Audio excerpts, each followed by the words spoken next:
আগামীকাল ভোট, আপনারা উৎসবের সাথে ভোট দিতে যাবেন।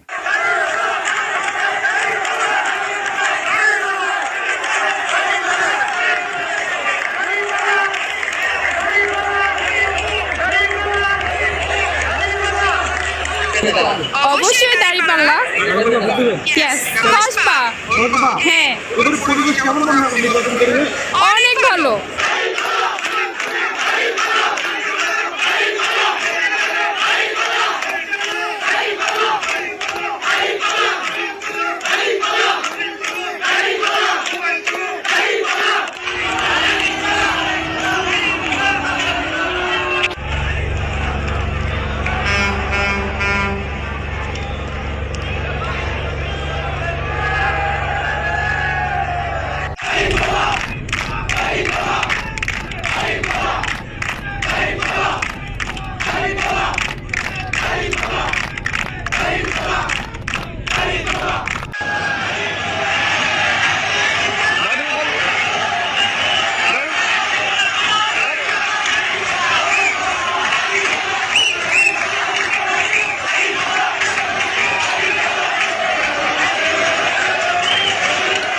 এত বছর ধরে ভোট মানেই ছিল ভয়, কারচুপি, নাটক আর আগেই লেখা ফলাফল।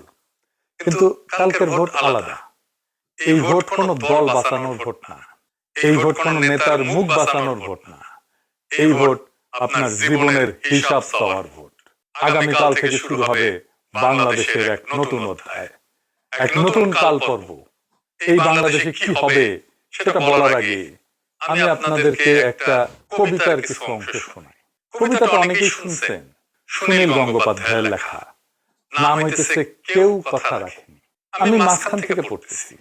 মামা বাড়ির মাঝি নাদের আলী বলেছিল, বড় হও দাদা ঠাকুর, তোমাকে আমি 3 প্রহরের বিল দেখাতে নিয়ে যাব। সেখানে পদ্ম ফুলের মাথায় সাপ আর ভ্রমর খেলা। নাদের আলী, আমি আর কত বড় হব?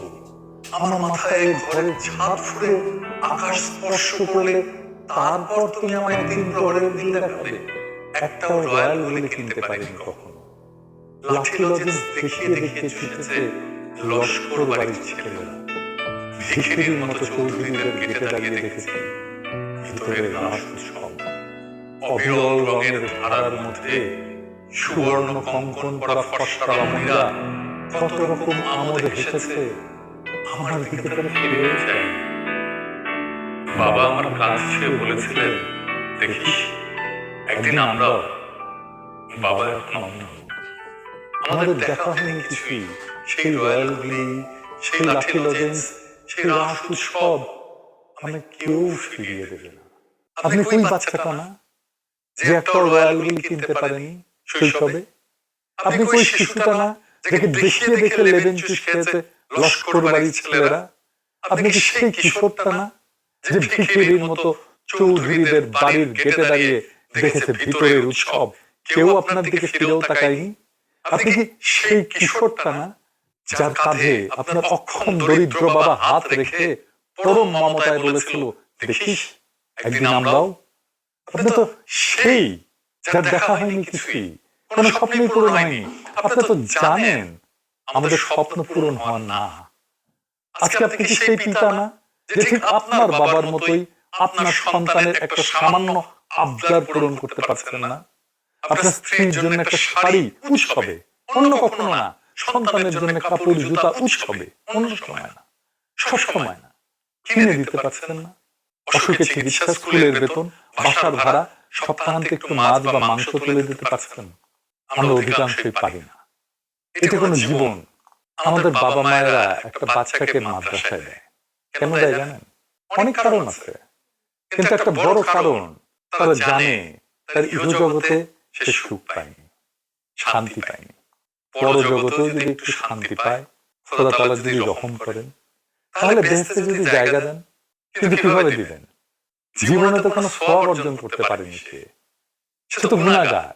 মানুষ মারা গেলে তার আমল বন্ধ হয়ে যায়, কিন্তু 3টা জিনিস চলতে থাকে: সাদকায়ে জারিয়া, উপকারী ইলম এবং নেক সন্তান যে তার জন্য দোয়া করে। সাদকায়ে জারিয়া কেমনে থাকবে? তার তো সংসারই চলতো না। আর ইলম থাকলে তো এই ব্যর্থ জীবন থাকতো না। একটাই আছে উপায়, যদি সন্তান নেক হয়, নেক সন্তান যদি আমার থাকে, তার দোয়া আমার আমলে যুক্ত হবে। তাই মাদ্রাসায় বাচ্চাদের দেয়, যেন ওই বাচ্চার উসিলায় খোদা তাআলার দয়া হয়, রহম করেন, বেহেশতে একটু জায়গা দেন।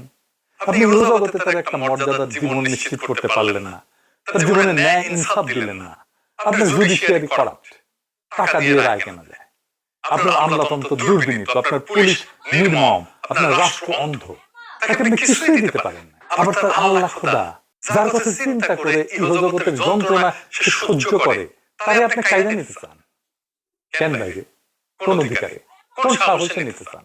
এমপি হইবেন, যাদের ভোটে এমপি হইবেন তাদের কথা ভুলে যাবেন তো? অবশ্যই ভুলে যাবেন। আপনি প্রথমে শুল্ক মুক্ত গাড়ি আমদানি করবেন, তারপরে ঢাকার একটা প্লটের আবেদন করবেন। লজ্জা লাগে না? আপনি দেশ বা মানুষের সেবা করতে আসেন নাই, আসছেন রাষ্ট্রের সম্পদ লুট করতে। হাসিনার আমলে $234 বিলিয়ন লুট করে নিয়ে গেছে হাসিনা এবং তার লোকজন। কত টাকা জানেন? বাংলাদেশের মতো 4টা দেশকে এক বছর চালানো যায় এই টাকায়। কি বিপুল পরিমাণে টাকা! এটা নিয়ে অল্প কিছু মানুষ, সবাই এখন বিদেশে বসে মৌজ মাস্তি করতেছে। কোনটাই নিজের উপার্জনের টাকা না। এটা তো হাসিনার আমলে বাংলাদেশ স্বাধীন হওয়ার পর 55 বছরে এরকম টাকাই পাচার হয়েছে। প্রত্যেক বছর। আমরা গরিব না তো, আপনি গরিব না, আপনাকে গরিব বানায় রাখা হয়েছে, আমাদেরকে গরিব বানায় রাখা হয়েছে। এটা আপনার টাকা, এই $234 বিলিয়ন তা আপনার টাকা। আপনার টাকা চুরি হয়েছে জন্যই তার ঘাটতি আপনার কাছ থেকে পুষায় নেয়। এই চুরি যদি না হইতো তাহলে আজকে যে সাবান 55 টাকায় কিনতেছেন সেটা আপনি 5 টাকায় কিনতে পারতেন। আপনি যদি শুধু টাকা চুরি ঠেকাইতে পারেন, টাকা পাচার ঠেকাইতে পারেন, আর কিছু করা লাগবে না, আপনি 55 টাকা সাবান 5 টাকায় কিনতে পারবেন। এই টাকা পাচার করে কিভাবে জানেন? ব্যাংক থেকে লোন নেয় আর শোধ দেয় না। ব্যাংকের যে ম্যানেজার ডিরেক্টর যে লোনটা দিচ্ছে সেও জানে এই টাকাটা ফেরত আসবে না, নিজেরাও কিছু নেয় আর লোন স্যাংশন করে দেয়, আর টাকাটা লোন নিয়ে পাঠায় দেয় দেশের বাইরে হুন্ডি করে, আর শোধ দেয় না টাকাটা। এইটারে বলে খেলাপি ঋণ। টাকা পাচারের সবচেয়ে বড় সিস্টেম হচ্ছে খেলাপি ঋণ। এই ঋণ শোধ করতে হয় না, খালি রিশিডিউল করে, মানে টাকা দেওয়ার টাইম আসলে টাইম বাড়ায় নেয়, লোন শোধ করে। এইভাবে চলতে চলতে চলতে চলতে একসময় ব্যাংকই বলে, আরে দূর, এটা টাকা ফেরত আসবে না, বাদ দাও, লিল্লা করে দাও। কি মজা! বিএনপি বলতেছে দুর্নীতি দূর করবে, টাকা পাচার থামাবে, পারবে না। টাকা পাচার করার জন্য তো বিএনপি ইলেকশনে আসছে। এদের ক্যান্ডিডেটদের 59% খেলাপি ঋণ আছে, মানে 300 ক্যান্ডিডেটের মধ্যে 177 জনের খেলাপি ঋণ আছে। সেটা দেখে শুনে স্পোর্ট ডাকাতদের নমিনেশন দিছে। আপনাদের ভোট দিবেন আর 55 টাকা সাবান 70 টাকায় কিনবেন। এখন দেশে থাকতে ঈদের সময় নানা ধরনের অনুষ্ঠান হয়, সংবাদ হয়। একটা সংবাদ দেখছিলাম, একজন বুড়ি মহিলা তাকে জিজ্ঞেস করছে, ঈদের দিনে আপনি কি খাবেন? ওই বুড়ি মহিলা বলছে, একটা ডিম পাইলে রান্না করে খেতাম।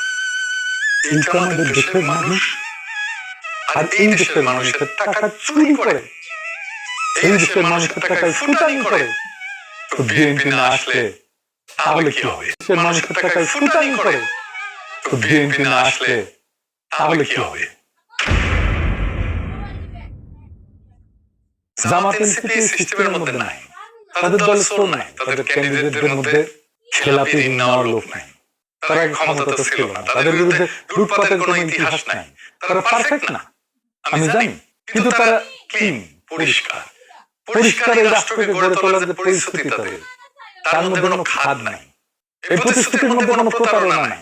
আর এই 12 তারিখে জামাত এনসিপি জিতলে আমরা কোথায় যাব? মির্জা ফখরুল বলছেন আমরা নাকি দেশটাকে পিছাই নিয়ে যাবো। ঠিকই বলছেন, আমরা পিছায় যাব খেলাফায়ে রাশেদিনের ইনসাফের যুগে। সেই যুগে যাব এখানে শাসন মানে ছিল না ক্ষমতার দম্ভ, শাসন মানে ছিল সৃষ্টিকর্তার কাছে জবাবদিহি।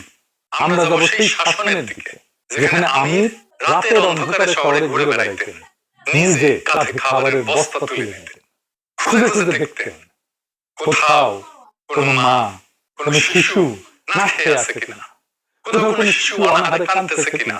যেখানে শাসক বলতেন ইউফ্রেটিস নদীর তীরে যদি একটা কুকুরও না খেয়ে মরে তার দায় আমার উপরে। সেই খেলাফতে শাসক কোনো আলাদা শ্রেণী ছিলেন না, তার জন্য ভিআইপি টার্মিনাল থাকতো না, তার জন্য প্লেনে ফার্স্ট ক্লাস বিজনেস ক্লাস থাকতো না, তার জন্য আলাদা ভবন থাকতো না। তিনি থাকতেন সাধারণ মানুষের মতো, খাইতেন সাধারণ মানুষের খাবার। তাই তিনি কাঁদতে পারতেন সাধারণ মানুষের কষ্টে। হ্যাঁ মির্জা ফখরুল, আমরা পিছনেই যাইতে চাই, আমরা সেই পিছনে যাইতে। আইনের শক্তি ছিল নৈতিকতায়, আর রাজনীতির মাপকাঠি ছিল সৃষ্টিকর্তার প্রতি নত হওয়ার ক্ষমতা। আর আপনাদের সামনে যাওয়া যদি হয় লুটের স্বাধীনতা, ভয়ের শাসন আর মিথ্যাকে নীতিতে, জামাত এনসিপির সরকার ক্ষমতায় আসলে একটা জিনিস ধরে রাখতে পারেন, বাংলাদেশ থেকে দুর্নীতির উচ্ছেদ হবে। তারপরে আমরা বাংলাদেশকে একটা দরিদ্র বান্ধব রাষ্ট্র হিসেবে গড়ে তুলব। শুধু দরিদ্র বান্ধব না, আমরা বাংলাদেশকে মানুষ বান্ধব রাষ্ট্র হিসেবে গড়ে তুলব। আমরা কাউকে শাসন করতে চাই না, আমরা কারো উপরে আধিপত্য কায়েম করতে চাই না। আমরা চাই যদি সম্ভব হয় এদেশে প্রত্যেকটা মানুষকে সাহায্য করতে। আপনি সংখ্যাগুরু হন, সংখ্যালঘু হন, আপনি যে কোনো ধর্মের হন না কেন, আপনি সাঁওতাল হন, গারো হন, চাকমা হন, পাহাড়ি হন, সমতলী হন, আপনি খ্রিস্টান হন, আপনি মৌলবাদী হন, আপনি নারী হন, পুরুষ হন, হিজড়া হন, এই রাষ্ট্রে আপনি আগে মানুষ, তারপরে নাগরিক। আমরা জানি একজন মানুষ আরেকজন মানুষকে কষ্ট দিয়ে বাঁচতে চায় না, মানুষ চায় একে অপরের সুখের ভেতর দিয়ে বাঁচতে, আরেকজনের দুঃখের উপরে দাঁড়ায় না। আমাদের সবার ভেতরে ওই মানুষটাকে মেরে ফেলা হয়েছে। এই 55 বছরে আমরা অন্তরের ওই মানবিক আলো আবার জ্বালাবো। ঘৃণা আর অবজ্ঞার উপরে দাঁড়ায় কোন সমাজ টেকে না। এই রাষ্ট্রে আমাদের সবার কথা বলার জায়গা থাকবে, কথা বলার জন্য কেউ আপনাকে গুম করবে না, ক্রসফায়ারে মেরে ফেলবে না। আপনার চিন্তা বা বিশ্বাসের কারণে আপনাকে পাকিস্তান বা ইন্ডিয়া চলে যাওয়ার নসিহত কেউ দেবে না। কারণ যে রাষ্ট্র নাগরিককে ভয় পায় সে রাষ্ট্র নাগরিকের না। অন্যকে ঠকায়, সম্পদের লোভ, প্রাচুর্যের লোভ মানুষের আত্মাকে বিষাক্ত করে তুলছে। লোভ আমাদের চারপাশে ঘৃণার দেয়াল তুলছে। লোভ লোভ এই লোভ আমাদের সমাজ থেকে, পরিবার থেকে, মানুষ থেকে বিচ্ছিন্ন করে ফেলছে। আমরা টাকার হিসাব করতে পারি খুব, কিন্তু মানুষের কষ্ট দুঃখ অনুভব করতে পারি না। আমরা অন্যের বেদনা বুঝতে পারি না।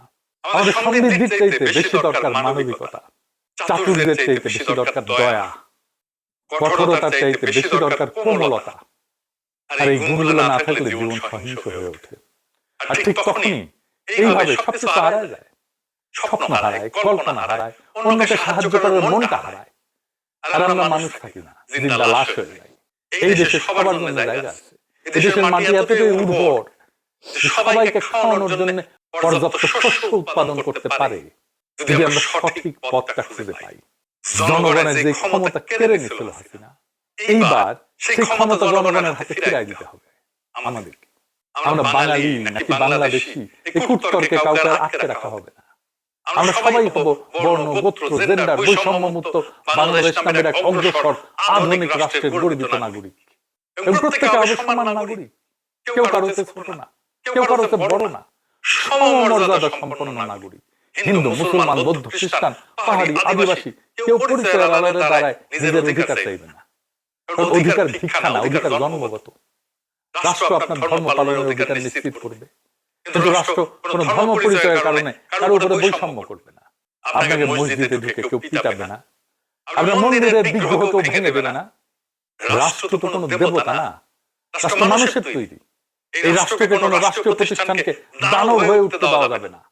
আমরা দেশের প্রতিরক্ষার জন্য শক্তিশালী গণপ্রতিরক্ষার ব্যবস্থা করব, সশস্ত্র বাহিনীর জনসম্পৃক্তি বাড়াবো। আর আমি বলতে চাই আমাদের সৈনিকদের, আমাদের পুলিশদের, আনসারদের, বিজেপিদের, নিজেদের হাসিনার মতো অমানুষের হাতে আর তুলে দিয়ে না। হাসিনা আপনাদের মানুষ মনে করতো না, আপনাদের এমন বানায় ফেলছিল যে আপনাদের জনতার মুখোমুখি দাঁড় করাই দিয়েছিল। পুলিশ কোন দুর্ঘটনায় মারা গেলে বলতো মানুষ আলহামদুলিল্লাহ। আপনারা কি জীবন চান? সারা দেশের মানুষের ঘৃণা নিয়ে বাঁচতে চান, নাকি চান যে বাংলাদেশের শিশুরা আপনাদের দেখে সেলুট দিক, রাস্তায় মানুষ আপনাকে দেখে এক কাপ চা খাওয়াইতে পারলে নিজেকে ধন্য বলে মনে করুক? যারা আপনাদের অমানুষ খুনি বানাতে চায়, যারা আপনাদের দুর্নীতিগ্রস্ত বানাতে চায়, যারা আপনাদের চিন্তা, অনুভূতি, জীবন নিয়ন্ত্রণ করতে চায়, তাদের জন্য লড়াই করেন না। এটা আপনার লড়াই না, ওদের জন্য অস্ত্র ধরেন না। বিশ্বাস করেন, রাস্তায় যখন স্লোগান দিচ্ছে কয়েকদিন আগে 1, 2, 3, 4 পুলিশের, বিশ্বাস করেন আমার হৃদয়টা ভেঙে গেছে। এভাবে তো রাষ্ট্র টিকবে না। পুলিশ ছাড়া আমরা রাষ্ট্র চালাবো কিভাবে? এটা সিরিয়াস একটা সংস্কার লাগবে। একটা সিরিয়াস রিকনসিলিয়েশন লাগবে জনতা এবং পুলিশের। কিন্তু আপনাদের একটা কাজ, সৈনিক, পুলিশ, আনসার আর বিজিবি আপনাদের করতে হবে এই 12 তারিখে পূর্ণ পেশাদারিত্বের সাথে কাজ করতে হবে। আপনার পছন্দের দল হেরে গেলেও আপনার সামনে হেরে যাক, হারাই উচিত। সংশোধন হয়ে আবার ফিরে আসবে 5 বছর পরে। একটাই কাজ করবেন, কোন কারচুপি, কোন ভোট ডাকাতি, কোন প্রতারণা আপনার সামনে হইতে দেন না। ভোট মানুষের আমানত, সেটা রক্ষার দায় পবিত্রতার সাথে পালন করেন। আমরা একটা নতুন বাংলাদেশ গড়ে তুলবো ইনশাআল্লাহ একসাথে। উৎসবের সাথে ভোট দিতে যাবেন, আপনারা নির্ভয়ে ভোট দিতে যাবেন, আনন্দ করে ভোট দিতে যাবেন। 12 তারিখ জাতির আজাদির দরজা আপনি খুলে দিতে পারেন, চাবি আপনার হাতে। জি, ব্যালটই চাবি। একজন ন্যায়পরায়ণ সৎ প্রতিনিধি নির্বাচন করেন। যদি একজন ন্যায়পরায়ণ শাসক প্রতিনিধিকে আপনি নির্বাচিত করতে পারেন, পরদিন থেকে আপনি আবিষ্কার করবেন এই দেশে কোনো নাগরিককে সীমান্তে খুন করার কারো সাহস হবে না। আন্তর্জাতিক আইন অগ্রাহ্য করে আমাদের নদীর পানি আটকে দেওয়ার দুঃসাহস কোন রাষ্ট্র দেখাতে পারবে না। কেউ ক্ষমতার দ্বন্দ্বে আমাদের মাথার উপরে ছড়ি ঘোরানোর কল্পনাও করতে পারবে না। মানুষ মানুষকে ভালোবাসতে শিখবে। ঘৃণার চাষবাস করে রাজনীতি করা অসম্ভব করে তোলা হবে। তরুণ পাবে শিক্ষা, যুবক পাবে কাজ, মুরব্বীরা পাবে সম্মান, নারীরা মর্যাদা পাবে। নারী নির্যাতন নামায় আনা হবে শূন্যের কোঠায়। সমাজে এবং রাষ্ট্রে ইনসাফ কায়েম করা হবে। ভয়, শঙ্কা আর অনিশ্চয়তা থেকে মুক্ত একটা সফল, নির্বিঘ্ন, আনন্দময় জীবন প্রত্যেক নাগরিকের অধিকার হবে। এটাই আজাদী। তাহলেই বাংলাদেশ নামের এই ভূখণ্ড শুধু মানচিত্র হিসেবে টিকে থাকবে না, মানুষের হৃদয়ে অমিত সম্ভাবনার নাম হয়ে উঠবে।